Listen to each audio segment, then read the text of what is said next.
We're back on Chapelle Dom Hue again. It's November 2016, just over a year since we were here working on that island where my friends and colleagues are over there.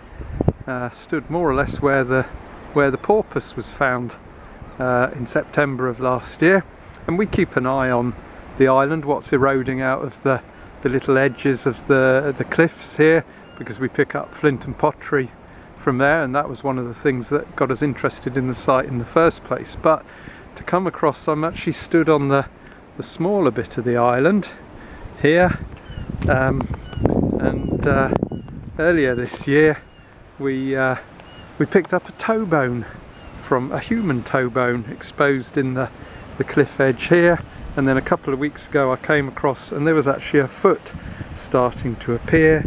So today we've excavated to see what we've got, and what we've got is in front of me here.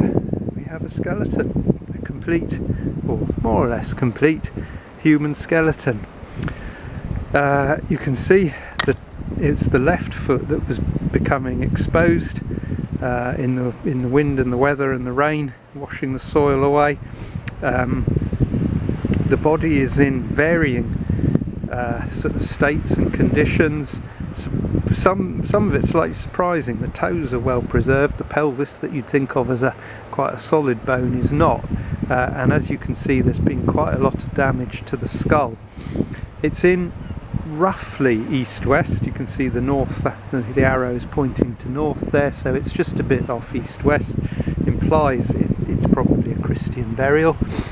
We won't be sure of the date, obviously, until we get a radiocarbon date on it, but if I can manage to get down around the edge of the burial without actually falling down the cliff,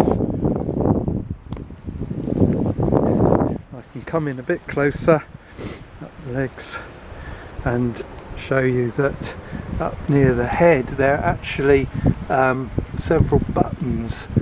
Let me just pick one out. There's one just here where my finger is, there's some more here, and there's what looks like a copper one over there, so possibly with some sort of clothing on.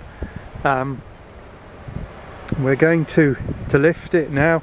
It's getting quite late in the day. There's not a lot of light left, and it's a foggy, miserable day anyway, which doesn't help.